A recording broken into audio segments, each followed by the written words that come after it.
Hello guys, ಹೇಳಕ್ಕಾಗಲ್ಲ ಇಲ್ವಾ ಅಂತ.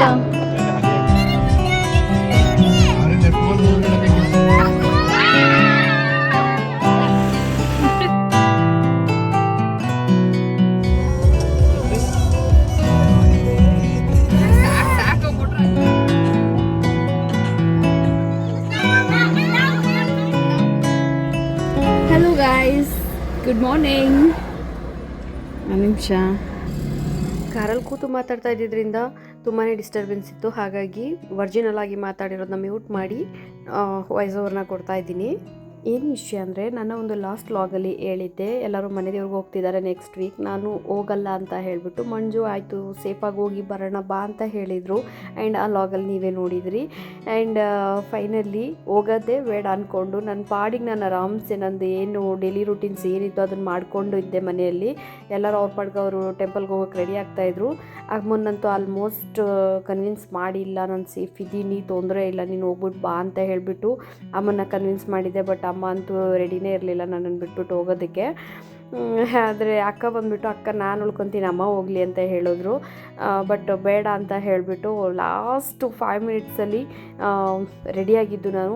ಎವ್ರಿ ಇಯರ್ ಮನೆ ದೇವ್ರಿಗೆ ಹೋಗ್ತಾ ಇದ್ವಿ, ಈ ವರ್ಷ ಮಿಸ್ ಆಗಿಬಿಡ್ತಲ್ಲ ಅಂತ ಬೇಜಾರಾಗ್ತಾ ಇತ್ತು. ಅದರಲ್ಲೂ ನನ್ನ ಪ್ರೆಗ್ನೆನ್ಸಿಯಲ್ಲಿ ಮಿಸ್ ಆಯ್ತಲ್ಲ, ಹೋಗಬೇಕು ಅನ್ನೋ ಆಸೆ ಕೂಡ ಇತ್ತು.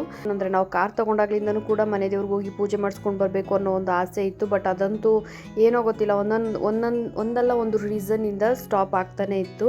ಬಟ್ ಫೈನಲಿ ಈಗ ಒಂದು ಚಾನ್ಸ್ ಸಿಕ್ಕಿದೆ, ಹೋಗ್ಬಿಟ್ಟು ಹಾಗೆ ಪೂಜೆ ಎಲ್ಲ ಮಾಡಿಸ್ಕೊಂಡಂಗೂ ಆಗುತ್ತೆ, ನನಗೂ ಕೂಡ ದೇವ್ರನ್ನ ನೋಡ್ದಂಗೆ ಆಗುತ್ತೆ ಅಂತ ಹೇಳ್ಬಿಟ್ಟು ಲಾಸ್ಟ್ ಮಿನಿಟಲ್ಲಿ ನನ್ನ ಒಂದು ಮೈಂಡ್ಸೆಟ್ನ ಚೇಂಜ್ ಮಾಡಿಕೊಂಡು ಹೋದೆ. ಈ ರೀತಿ ಹೊರಟಾಗ ಯಾವ ರೀತಿಯ ನಾವೊಂದು ಸೇಫಾಗಿ ಇರೋದಕ್ಕೆ ಏನೆಲ್ಲ ತೊಗೊಳ್ಬೇಕು, ಯಾವ ಒಂದು ಸೇಫ್ಟಿ ಪ್ರಿಕಾಷನ್ ಅನ್ನೋದನ್ನ ಇಟ್ಕೊಳ್ಬೇಕು ಅನ್ನೋದೆಲ್ಲ ಗೊತ್ತಿರಬೇಕು. ಆ್ಯಂಡ್ ಡಾಕ್ಟರ್ ಸಜೆಷನ್ ಕೂಡ ತುಂಬಾ ಇಂಪಾರ್ಟೆಂಟ್ ಆಗುತ್ತೆ. ನನಗೆ 6th ಮಂತಲ್ಲಿ ಏನು ಹೇಳಿದರು ಡಾಕ್ಟರ್ ಅದನ್ನು ಫಾಲೋ ಮಾಡಿದೆ. ಹಾಗೆಯೇ ಯಾವುದಕ್ಕೂ ಇರಲಿ ಅಂತ ಹೇಳ್ಬಿಟ್ಟು ನನ್ನ ಮೆಡಿಕಲ್ ರಿಪೋರ್ಟ್ಸ್ ಎಲ್ಲ ಏನಿತ್ತು ಅದನ್ನೆಲ್ಲ ಕೂಡ ನಾನು ಕ್ಯಾರಿ ಮಾಡಿದ್ದೆ, ಸೇಫರ್ ಸೈಡ್ ಇರಲಿ ಅಂತ ಹೇಳಿಬಿಟ್ಟು. ಈ ಒಂದು ಜರ್ನಿ ನನ್ನ ಲೈಫಲ್ಲಿ ಒಂದು ಒಳ್ಳೆ ಮೆಮೊರೇಬಲ್ ಜರ್ನಿಯಾಗಿ ಉಳಿಯುತ್ತೆ. ಯಾಕಂದರೆ ಎಲ್ಲರೂ ಸೇರ್ಕೊಂಡು ಹೋಗ್ತಾ ಇದ್ದೀವಿ. ಈ ಸಲ ಯಾರೊಬ್ಬರು ಕೂಡ ಮಿಸ್ ಆಗಿಲ್ಲ ನಮ್ಮ ಫ್ಯಾಮಿಲಿಯಲ್ಲಿ, ಅದೇ ದೊಡ್ಡ ಖುಷಿ ನನಗೆ. ಆ್ಯಂಡ್ ಎಲ್ಲರ ಜೊತೆ ಒಂದು ಟೈಮ್ ಸ್ಪೆಂಡ್ ಮಾಡಿದ್ದು, ನಾನೊಬ್ಬಳೇ ಮನೇಲಿದ್ದಿದ್ರೆ ನಿಜವಾಗ್ಲೂ ನನಗೆ ಬೇರೆ ಥರನೇ ಫೀಲ್ ಆಗ್ತಿತ್ತು ಅನಿಸುತ್ತೆ. ಇಷ್ಟು ಲಾಂಗ್ ಜರ್ನಿಯ ಒಂದು ಎಕ್ಸ್ಪೀರಿಯನ್ಸ್ ಹೇಗಿತ್ತು ನನಗೆ, ಅಲ್ಲಿ ಏನಾದರೂ ಸುಸ್ತು ಕಷ್ಟ ಅನ್ನಿಸ್ತಾ ಎಲ್ಲದನ್ನು ನಿಮ್ಮ ಹತ್ರ ಶೇರ್ ಮಾಡ್ಕೊಳ್ತೀನಿ. ಓಕೆನಾ? ಅಲ್ಲಿವರೆಗೂ ಟಾಟಾ ಅಂತ ಹೇಳೋಕ್ಕಾಗಲ್ಲ, ಅಲ್ಲಿದು ಜರ್ನಿನ ಆ್ಯಡ್ ಮಾಡ್ತೀನಿ ನೋಡಿ. ಓಕೆನಾ? ಹಿಂಗೂ ತೋರ್ಸ ಬರಲ್ಲ.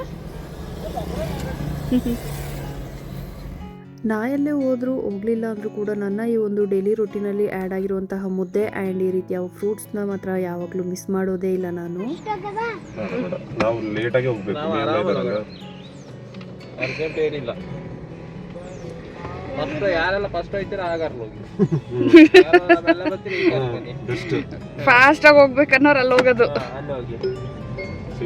ಏನಿದು ಟಿಫಿನ್ ಕೇರಿಯಲ್ಲಿ ಅದು ಮೆಂತೆ ಮುದ್ದೆ ಹಾಕಂಗೆ. ಪುಟ್ಟ ಹೊಡಿಸ್ತಾನ?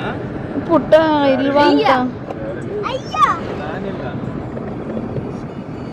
ಹೇರ್ ಕಟಿಂಗ್ ಮಾಡಿಸಿದಕ್ಕೇನೆ ನನಗೆಲ್ಲ ಪೂಜೆ ಸಿಕ್ಬಿಡ್ತು. ಪುಟ್ಟ ಹೊಡಿಸ್ಬಿಟ್ರೆ ಮುಗಿತ್ ಕತೆ.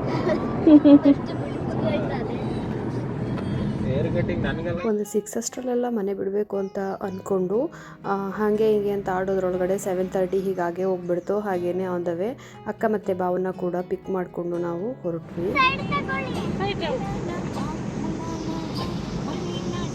ಒಳ್ಳೆ ಕೇಕ್ ಮೇಲೆ ಹನಿ ಹಾಕ್ದಂಗಿದ್ದ ವಾಯ್ಸ್. ನೋಡೋ ಪಾಪು, ನೀನು ವಾಯ್ಸ್ ಅಷ್ಟು ಸ್ವೀಟ್ ಆಗಿದೆಯಂತೆ.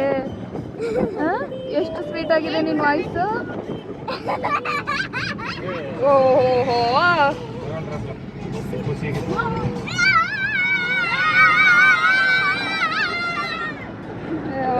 ರಾಮ.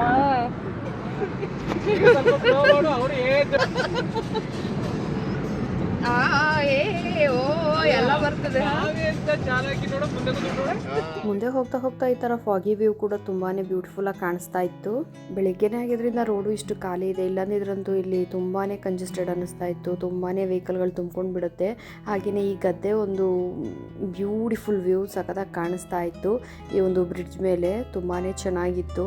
ನಾವು ಲಾಸ್ಟ್ ಟೈಮ್ ಹೋದಾಗ ಆರ್ಚ್ ಹತ್ರ ತಿಂಡಿನ ತಿಂದಿದ್ವಿ. ಅದು ಎಷ್ಟು ಕೆಟ್ಟದಾಗಿತ್ತು ಅಂದರೆ ಆ ಒಂದು ಇಡ್ಲಿ ಮತ್ತು ಸಾಂಬಾರೆಲ್ಲ ಡಿಟರ್ಜೆಂಟ್ ಸ್ಮೆಲ್ ಬರ್ತಾ ಇತ್ತು. ಹಾಗಾಗಿ ತಿನ್ನೋಕ್ಕಾಗದೆ ಸುಮ್ಮನೆ ದುಡ್ಡು ಕೊಟ್ಬಿಟ್ಟು ಹಾಗೆ ಇಟ್ಟೆದ್ದು ಬಂದಿದ್ವಿ. ಕಷ್ಟಪಟ್ಟು ತಿನ್ನೋಕ್ಕೆ ಟ್ರೈ ಮಾಡಿದ್ರು ಆಗಿರಲಿಲ್ಲ. ಬಟ್ ಇದಂತೂ ಅಲ್ಟಿಮೇಟ್ ಆಗಿತ್ತು. ತುಂಬಾ ಇಷ್ಟ ಆಯಿತು ನಮಗಂತೂ ಇಲ್ಲಿ ಫುಡ್. Smell, ಸರ್ಪನ್ smell. 20 ಅಂಶ ಇದೆ, ಎಲ್ಲಿಗೆ ಹೋಗ್ತಾರೆ? ಎಲ್ಲ ಇದ್ದಾರೆ.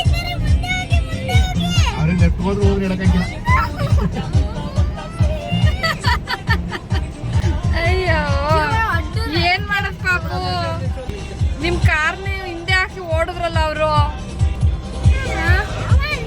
ನಾವು ಹಂಗೆ ಆರ್ಸಕ್ ಹೋದ್ರೆ ಡೆಲಿವರಿ ಆಗ್ಬಿಟ್ರಿ ಇಲ್ಲಿ.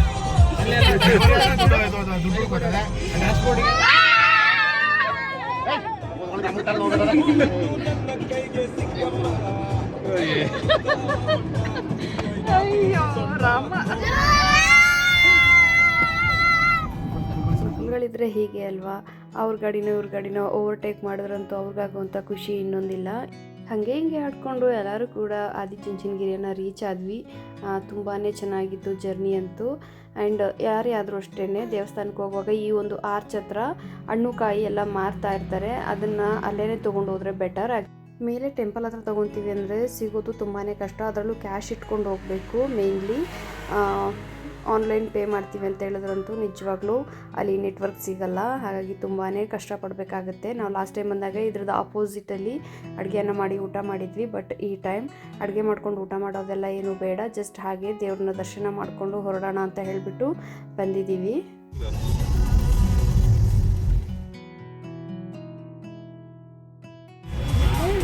ಚೀಟಿ ತಗೊಂಡು ಗಾಡಿ ತಗೊಂಡು ಗಾಡಿ ತಗೊಂಡೇ ಓಡ್ಬೋದು ಒಳಗಡೆ. ಪೂಜೆ ಮಾಡಿಸ್ತೀವಿ ಅಂದರೆ ಪೂಜೆ ಮಾಡಿಸೋದ್ರೆ ಅಲ್ಲಿ ಟಿಕೆಟ್ ತಗೋಬೇಕು.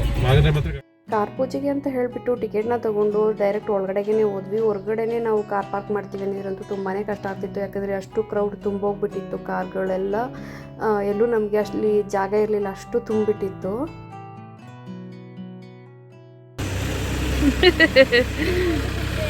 ಕಾಲು ಎಷ್ಟು ಸುಡ್ತಾ ಇತ್ತು ಅಂದರೆ ನಿಜವಾಗ್ಲೂ ಲಿಟ್ರಲಿ ಆ ಕಡೆ ಕಾಲು ಇಡೋಕ್ಕೆ ಆಗ್ತಿರ್ಲಿಲ್ಲ. ಮ್ಯಾಟ್ ಮೇಲೆ ಹೋಗ್ಬೇಕಿತ್ತು. ಮ್ಯಾಟು ಕೂಡ ಸುಡ್ತಾ ಇತ್ತು. ಬಟ್ ವೇಣುಗೋಪಾಲ ಸ್ವಾಮಿ ಟೆಂಪಲಲ್ಲಿ ವೈಟ್ ಕಲರ್ ಪೇಂಟ್ನ ಮಾಡಿದರೆ ಆ ಥರನೇ ಫುಲ್ಲು ಕೆಳಗಡೆ ಫ್ಲೋರ್ಗೆಲ್ಲ ಮಾಡಿಬಿಟ್ರಂತೂ ಬೆಟರ್ ಆಗಿರುತ್ತೆ. ಇದೆ ಅನ್ಸುತ್ತೆ, ಹೊಸದು ಇದೇ ಉದ್ಘಾಟನೆ ಮಾಡಿದ್ದು.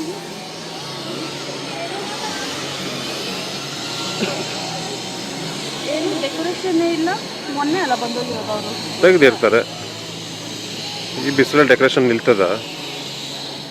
ನಾನು ಏನಕ್ಕೆ ಫಸ್ಟೇ ಹಣ್ಣು ಹೂವೆಲ್ಲ ಆರ್ಚ್ ಹತ್ರನೇ ತೊಗೊಳ್ಳಿ ಅಂತ ಹೇಳಿದೆ ಅಂದರೆ ನಾವು ಕೂಡ ಇಲ್ಲಿ ಬಂದುಬಿಟ್ಟು ಕಾಯಿ ಮಾತ್ರ ತೊಗೊಂಡು ಬಂದಿದ್ವಿ ಮನೆಯಿಂದ.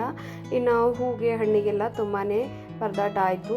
500 ನೋಟ್ಸ್ ಕೊಟ್ಟರೆ ಚಿಲ್ಲರೆ ಇಲ್ಲ ಅಂತಾರೆ. ಆನ್ಲೈನ್ ಪೇ ಮಾಡ್ತೀವಿ ಅಂದರೆ ನೆಟ್ವರ್ಕ್ ವರ್ಕ್ ಆಗಲ್ಲ. ಸೊ ಈ ಥರ ತುಂಬಾ ಕಷ್ಟ ಆಗುತ್ತೆ. ಹಾಗಾಗಿ ಎಲ್ಲಿ ಸಿಗುತ್ತೋ ಅಲ್ಲಿ ತೊಗೊಂಡ್ರೆ ಬೆಟರ್. ಕಾಯಿ ನಾವೇ 10 ರೂಪಾಯಿ ಕೊಟ್ಟರೆ ಹೊಡ್ಕೊಡ್ತಾರೆ ಅಲ್ಲಿ.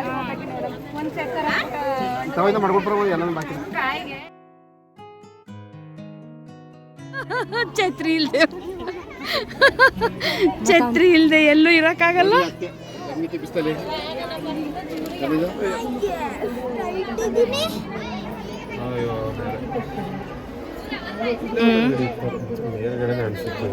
ಎಲ್ಲಿ ದೇವರು ಉಂಟು, ದೀಪ ಹಚ್ಚಿರ್ತಾರೆ.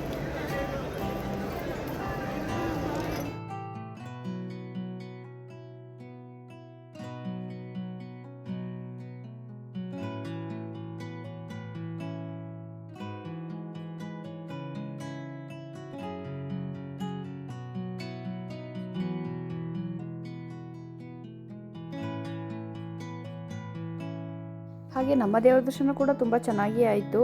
ಅದರ ಜೊತೆಗೆ ಬಾಲಗಂಗಾಧರ ಸ್ವಾಮಿ ಅವರ ಒಂದು ಹೊಸದಾಗಿ ಮಾಡಿರುವಂತಹ ಮಂಟಪ ಏನಿದೆ ಅದಂತೂ ಇನ್ನೂ ಅದ್ಭುತವಾಗಿ ಮಾಡಿದ್ದಾರೆ. ತುಂಬಾ ಚೆನ್ನಾಗಿತ್ತು. ಅದು ಸಹ ನೋಡಿಕೊಂಡು ಅಲ್ಲಿಂದ ಫಸ್ಟ್ ಟೈಮ್ ಇದೇ ಟೆಂಪಲಲ್ಲಿ ಊಟ ಮಾಡೋಣ ಅಂತ ಹೇಳಿಬಿಟ್ಟು ಹೊರಟ್ವಿ.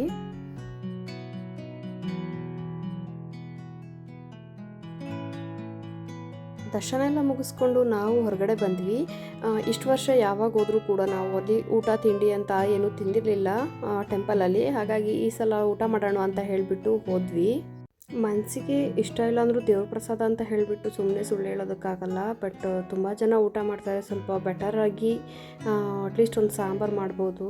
ಯಾವಾಗಲೂ ಹೀಗೆ ಇರುತ್ತೆ, ನಾವು ಹೋದಾಗ ಮಾತ್ರ ಚೆನ್ನಾಗಿರ್ಲಿಲ್ವ ಗೊತ್ತಿಲ್ಲ. ಬಟ್ ನಿಜವಾಗ್ಲೂ ಒಂದಕ್ಕೊಂದು ಹೊಂದ್ಕೊತಾ ಇರಲಿಲ್ಲ, ತುಂಬಾ ಕಷ್ಟಪಟ್ಕೊಂಡು ಊಟ ಮಾಡಿದ್ವಿ. ಮೇಂಟೆನೆನ್ಸ್ ಕೂಡ ವೆರಿ ಪೂರ್ ಅಂತ ಅನ್ನಿಸ್ತು. ಐ ಡೋಂಟ್ ನೋ ಏನು ಹೇಳಬೇಕು ಅಂತ ಗೊತ್ತಾಗ್ತಿಲ್ಲ ಈ ಒಂದು ವಿಷಯದಲ್ಲಿ. ಪ್ರಸಾದ ಅಂತ ಬಂದಾಗ ಕುಕ್ಕೆ ಸುಬ್ರಹ್ಮಣ್ಯ, ಧರ್ಮಸ್ಥಳ, ತಿರುಪತಿ ಮತ್ತು ಶಿರ್ಡಿ ಎಷ್ಟು ಖುಷಿ ಅನಿಸುತ್ತೆ ಅಂದರೆ ಸೂಪರ್. ಸೊ ನಾವು ಅಲ್ಲಿಂದ ಊಟ ಎಲ್ಲ ಮುಗಿಸ್ಕೊಂಡು ಬಂದದ್ದು ವೇಣುಗೋಪಾಲ ಸ್ವಾಮಿ ಟೆಂಪಲ್ಗೆ. ತುಂಬಾ ಬ್ಯೂಟಿಫುಲ್ ವ್ಯೂ, ಇದಂತೂ ಅದ್ಭುತ ಅಂತ ಅನ್ನಿಸ್ತು, ತುಂಬಾ ಪೀಸ್ ಅನ್ನಿಸ್ತು.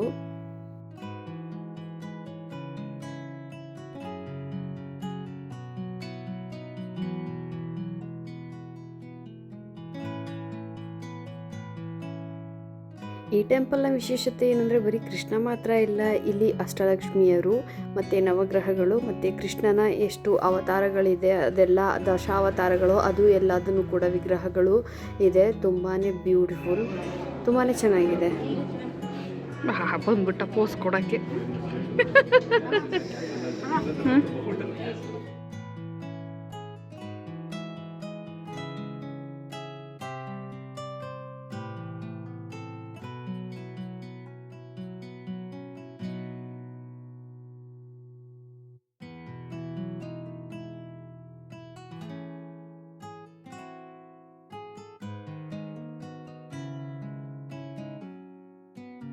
ನೋಡೋದು ಹೆಂಗ್ ಉಂಟು ನೀರು ಅದೆಲ್ಲ ಆಟ ಆಡ್ತಾರಂತೆ ಕೊಚ್ಚಲ್ಲಿ. ಚಿನ್ನು ನೀರು ಚೆನ್ನಾಗಿಲ್ಲ ಬೇಡಪ್ಪ.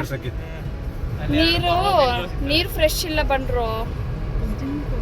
ಯಾರ್ಯಾರ ಮುಖ ಹೆಂಗಾಗತ್ತೆ ತೋರಿಸಿ. ಚಶು ನಿನ್ ಮುಖ ಹೆಂಗಾಗದವ ತೋರ್ಸು. ಪರವಾಗಿಲ್ಲ. ವೇಣುಗೋಪಾಲ ಸ್ವಾಮಿ ಟೆಂಪಲಿಂದ ಹೊರಟವರು ಎಲ್ಲೂ ಸ್ಟಾಪ್ ಆಗಿರಲಿಲ್ಲ. ಹಾಗಾಗಿ ಹಂಗೇನೆ ಒಂದು ಸ್ವಲ್ಪ ಕಬ್ಬಿನ ಹಾಲು ಕುಡ್ಕೊಂಡ್ಬಿಡೋಣ ಅಂತ ಹೇಳ್ಬಿಟ್ಟು ಸ್ಟಾಪ್ ಮಾಡಿದ್ವಿ. ಒಳ್ಳೆ ರುಚಿಯಾಗಿರುವಂತಹ ಕಬ್ಬಿನ ಹಾಲನ್ನ ಕುಡಿದ್ವಿ. ಏನೇ ಆದರೂ ಫ್ರೆಶ್ ಇರಲ್ಲ ಕಬ್ಬು, ಆದರೂ ಅದೇ ಖುಷಿ ಕೊಡ್ತು. ಹಿಂಗೆಲ್ಲ ಆಗ್ತಿದೆ ಅಂತ ಅಲ್ಲಿ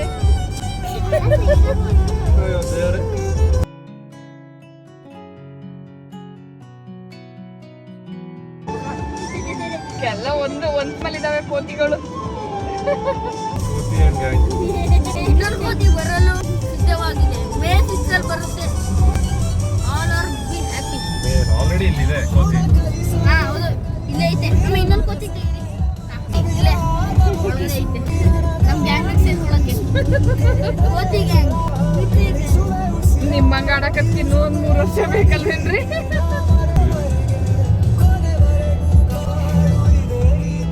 ಸಾಕೋಬಿಟ್ರ ಏನ್ ತೋರಿಸ್ತಾವ ಹಂಗೆ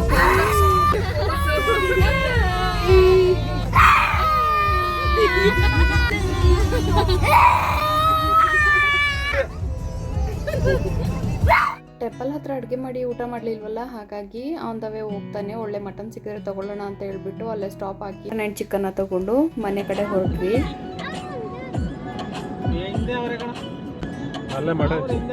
ಬರೀ ವಿಡಿಯೋ ಆನ್ ಮಾಡಿದಾಗೆಲ್ಲ ಇದೆ ಇದೆ ಇದೆ ಇದೆ ಇದೆ ಇದೆ. ಡ್ಯಾನ್ಸ್ ಮಾಡ್ರ ಡ್ಯಾನ್ಸು.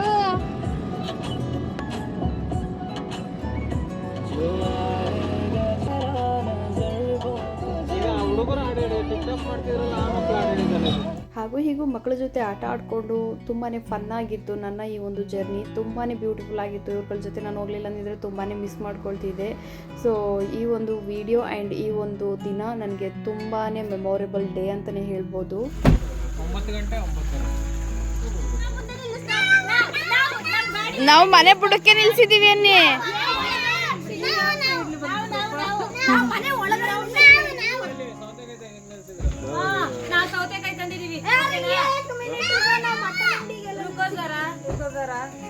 ಸಬರ್ಕರು. ಅಲ್ಲಿಂದ ಬಂದು ನಾನು ಫ್ರೆಶ್ ಅಪ್ ಆಗಿ ಮಲಗಿಬಿಟ್ಟೆ ಸ್ವಲ್ಪ ಹೊತ್ತು. ಹಾಗೆ ಬೇಬಿದು ಮೂಮೆಂಟ್ಸ್ ಕೂಡ ತುಂಬಾ ಚೆನ್ನಾಗಿ ಗೊತ್ತಾಗ್ತಾ ಇತ್ತು ನನಗೆ. ಬಟ್ ವಿಡಿಯೋ ಮಾಡೋಣ ಅಂತ ಟ್ರೈ ಮಾಡ್ತಿದ್ದೆ, ವಿಡಿಯೋ ಮಾಡಿದೆ. ಬಟ್ ಬಂದಿರುತ್ತೆ, ಕ್ಯಾಪ್ಚರ್ ಆಗಿರುತ್ತೆ ಅಂತ. ಬಟ್ ಅದು ಅಷ್ಟು ಹೈಲೈಟ್ ಆಗಿ ಕಾಣಿಸಲ್ಲ ಬೇರೆ ನನಗೆ ನನ್ನ ಅಕ್ಕಂದ್ರೆಲ್ಲ ತೋರಿಸ್ತಿದ್ರು ಅವ್ರದ್ದು ಮಕ್ಕಳದ್ದು ಮೂಮೆಂಟ್ಸ್ನ. ಅಷ್ಟು ಹೈಯಾಗಿ ಕಾಣಿಸಲ್ಲ, ಬಟ್ ಒಳ್ಳೊಳಗೇನೆ ಆಟ ಆಡುತ್ತೆ. ಆ ಫೀಲ್ ನನಗೆ ಗೊತ್ತಾಗುತ್ತೆ. ಬೇರೆಯವ್ರಿಗೆ ತೋರಿಸೋದಕ್ಕಾಗಲಿ ಅಥವಾ ನನಗೇನೆ ನನ್ನ ಪಾಪುಗೇನೆ ನೆಕ್ಸ್ಟ್ ತೋರಿಸೋದಕ್ಕೆ ಅಂತ ಮಾಡಿಟ್ಕೊಳ್ಳೋಣ, ಹೀಗೆಲ್ಲ ಮೂವ್ ಮಾಡ್ತಿದ್ದೆ ನೀನು ಅಂತ ಹೇಳೋಣ ಅಂತ ಹೇಳ್ಬಿಟ್ಟು ವಿಡಿಯೋ ಮಾಡ್ಕೊಳ್ಳೋದಕ್ಕೆ ತುಂಬಾ ಪ್ರಯತ್ನ ಪಟ್ಟೆ. ಅಲ್ಲಿಂದ ಬಂದಮೇಲೆ ಮಕ್ಳುಗಳೆಲ್ಲ ಚೆಂದ ಆಟ ಆಡ್ತಾಯಿದ್ರು. ಇನ್ನು ಉಳ್ದವರೆಲ್ಲ ಸೇರಿಕೊಂಡು ಅವ್ರವರು ಏನೇನಾಗುತ್ತೋ ಅದನ್ನೆಲ್ಲ ಅಡುಗೆನ ಮಾಡಿದ್ರು. ಅಲ್ಲಿಂದ ಮಟನ್ ಮತ್ತು ಚಿಕನ್ ಎಲ್ಲ ತೊಗೊಂಡು ಬಂದಿದ್ವಲ್ಲ, ಅದನ್ನೆಲ್ಲ ನೈಟ್ ಡಿನ್ನರ್ಗೆ ಅಂತ ಹೇಳಿಬಿಟ್ಟು ರೆಡಿ ಮಾಡ್ತಾಯಿದ್ರು. ಈ ಒಂದು ಜರ್ನಿಯಲ್ಲಿ ತುಂಬ ಸೇಫಾಗಿ ಹೋಗಿ ಸೇಫಾಗಿ ಬಂದೆ. ಏನೂ ಸಹ ತೊಂದರೆ ಆಗಲಿಲ್ಲ, ಆರಾಮಾಗಿದ್ದೆ. ಬಂದು ಸ್ವಲ್ಪ ಹೊತ್ತು ರೆಸ್ಟ್ ಮಾಡಿದ್ಮೇಲೆ ಅಡುಗೆ ಎಲ್ಲ ಮಾಡಿ ಎಬ್ಸಿದ್ರು. ಒಳ್ಳೆ ಗ್ರೀನ್ ಚಿಲ್ಲಿ ಚಿಕನ್ ಮಾಡಿದರು, ಚಿಕನ್ ಕಬಾಬ್, ಹಾಗೆ ಮಟನ್ ಸಾಂಬಾರು, ಮುದ್ದೆ ಎಲ್ಲ ಥರ ವೆರೈಟೀಸ್ನ ಮಾಡಿದರು.